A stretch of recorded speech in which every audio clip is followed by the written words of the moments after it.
فَمَنِ ابْتَغَىٰ وَرَاءَ ذَٰلِكَ فَأُولَٰئِكَ هُمُ الْعَادُونَ، تو جو کوئی بھی اس کے علاوہ کوئی اور راستہ اپنی خواہشات نفسانی کے پورا کرنے کے لیے اختیار کرتا ہے تو وہ حد سے بڑھ جانے والے لوگ ہیں۔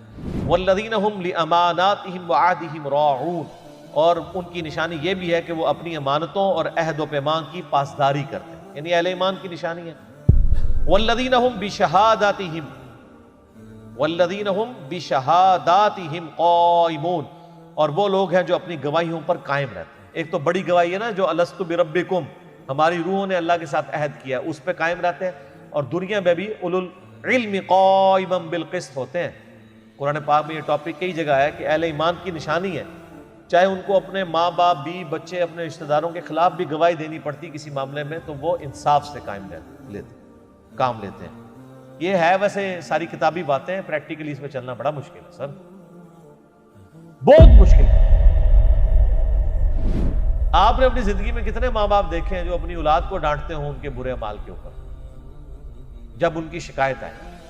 سارے ماں باپ کہتے ہیں میرے منڈے نے کدے کچھ کیتا ہی نہیں، جن کو پتا ہوتا ہے کہ یہ کرنے والا، اور یہی شے پھر جو ہے وہ بچوں کو بگاڑ دے۔ ایسا معاملہ نہیں ہونا چاہیے میرے بھائیو، انصاف کے اوپر قائم رہیں گے، اللہ کے حضور بھی بچیں گے اور اولاد کی تربیت بھی ہوگی، تبھی اولاد پہ آپ کی ڈیٹرنس ہوگی نا۔ اگر اولاد کو یہ پتا ہو کہ میرے ماں باپ نے خام خواہ میری سائڈ لے لینی ہے تو وہ اور حرکتیں کریں گے بری، اور جن بچوں کو یہ پتا ہو کہ میرے ماں باپ نے تو مجھے نہیں چھوڑنا، انہوں نے تو انصاف پہ قائم رہنا، تو وہ تو پھر سوچ بھی نہیں سکتے کہ ان کو شے ملے گی، تو ان حرکتوں سے بھی باز آئیں۔ وَالَّذِينَ هُمْ عَلَىٰ صَلَاتِهِمْ يُحَافِظُونَ، وہ لوگ جو اپنی نمازوں کی حفاظت کرتے ہیں۔ ایک تو ظاہری حفاظت ہے نا کہ نماز قضا نہ ہونے دیں، پروٹوکول سے جماعت سے پڑھیں۔ ایک یہ ہے کہ نماز جو نیک عمل کیا ہے، یہ نہیں ہے کہ نماز پڑھ کے ہیں اور برائیاں کر کے وہ نیک عمال ہی برباد کر دیں، وہ سنبھال کے رکھیں۔ نمازوں اور نیک عمال کی حفاظت اس صورت میں ہے کہ آپ نماز پڑھنے کے بعد ایسے کرتوت نہ کر بیٹھیں کہ وہ ان گناہوں کی وجہ سے وہ نیکیاں ضائع ہو جائیں۔ ظاہر الٹیمیٹلی تو نیکیاں گناہ تولے جائیں گے نا، اگر کسی نے نمازیں پڑھی ہیں اس سے زیادہ گناہ کیے ہیں تو ان نمازوں نے تو اس کو کوئی نہیں بچانا، گناہ تو وہ نیکیوں کو بھی لے ڈوبیں گے۔ جیسے نیکیاں گناہوں کو کھا جاتی ہیں، اس طریقے گناہ بھی تو نیکیوں کو ختم کر دیتے ہیں الٹیمیٹلی، اس طریقے سے۔ اولئک فی جنات مکرمون، ایسے لوگ پھر عزت والی جنت میں ہوں گے، جنتوں میں ہوں گے۔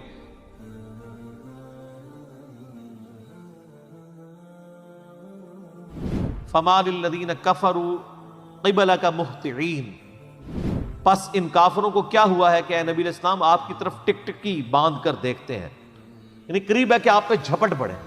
آج بھی آپ کسی کے سامنے قرآن پیش کریں اور اس کے مزاج کے خلاف کوئی بات کریں تو وہ لگے گا ایسے جناب آپ کو پڑ جائے۔ عن الیمین وعن الشمال عزیم، ایک گروہ دائیں سے دوسرا بائیں سے۔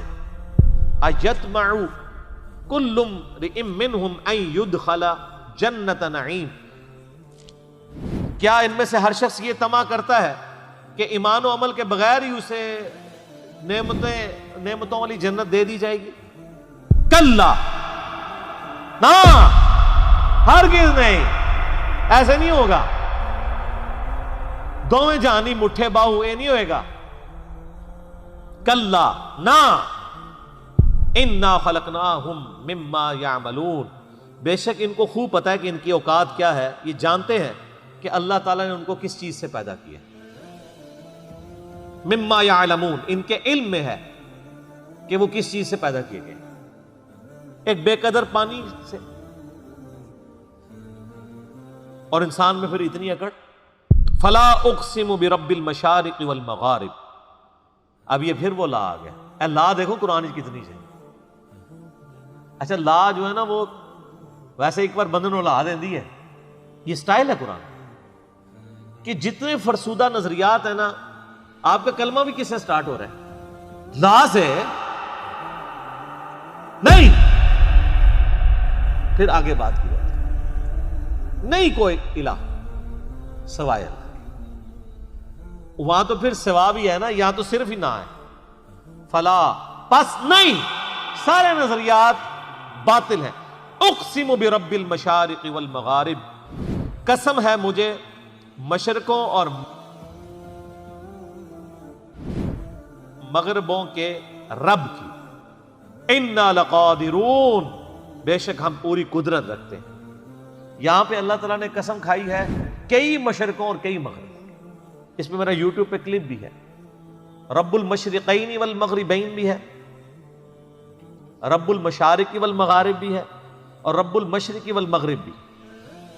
اس میں نے بتایا تھا کہ بھئی ایک مشرق اور ایک مغرب تو سب کو پتہ ہے,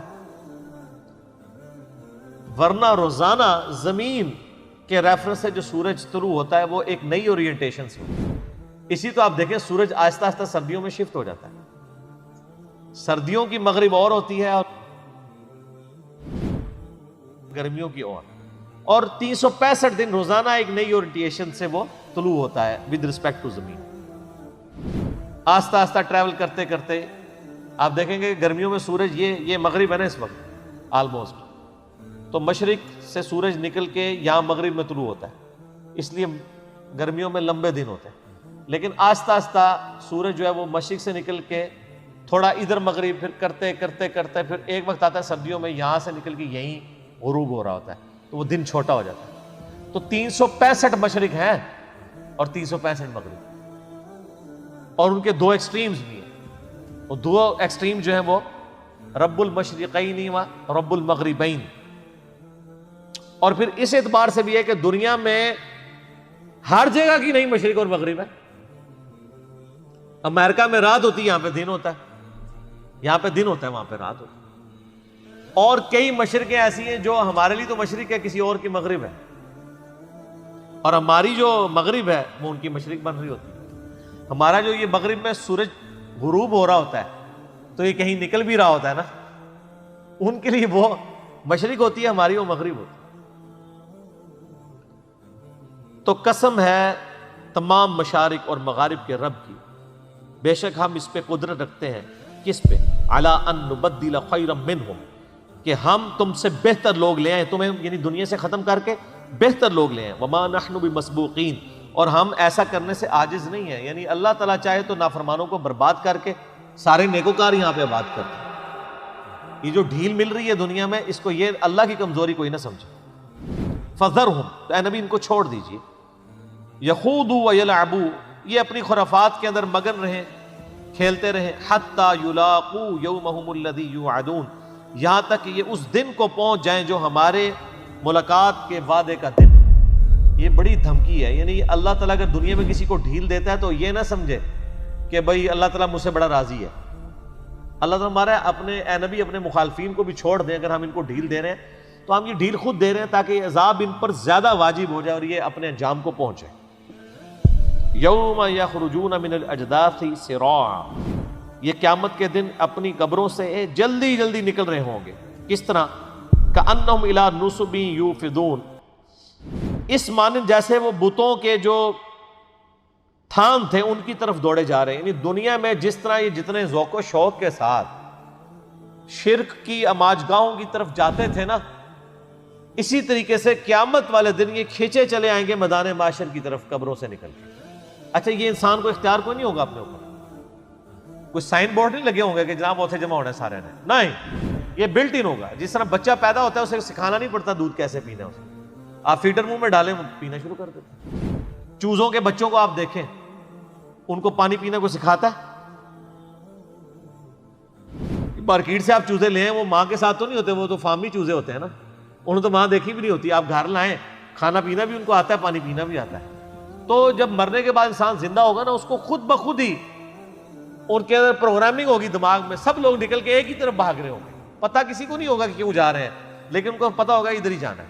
تو اللہ تعالیٰ نے اس کی تشبیہ دی ہے کہ جس طرح یہ ذوق و شوق سے اپنی یعنی بتوں کی عبادت گاہوں کی طرف جاتے تھے نا, اسی طریقے سے بے اختیار یہ میدان محشر میں جمع ہو رہے تھے.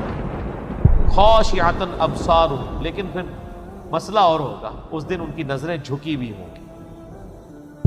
ترحقهم ذلہ, ذلت چھائی بھی ہوگی. ظاہر پتہ ہوگا دنیا میں کیا کرتوت کیے ہیں, ان کو پتہ چل جائے گا کہ ہم نے جو کچھ کیا تھا, پیغمبروں کے وعدے سچے ہونے کا دن آ گیا. ذالک الیوم الذی کانوا یوعدون, یہ ہے وہ دن جس کا دنیا میں تم سے وعدہ کیا جاتا تھا کہ تمہیں مر کے اپنے رب کے حضور پیش ہونا ہے. آج یہ وعدہ پورا ہو گیا. اللہم اجرنا من النار, اللہم اجرنا من النار, اللہم اجرنا من النار اللہم من احییتہ منا فاحیہ علی الاسلام ومن توفیتہ منا فتوفہ علی الایمان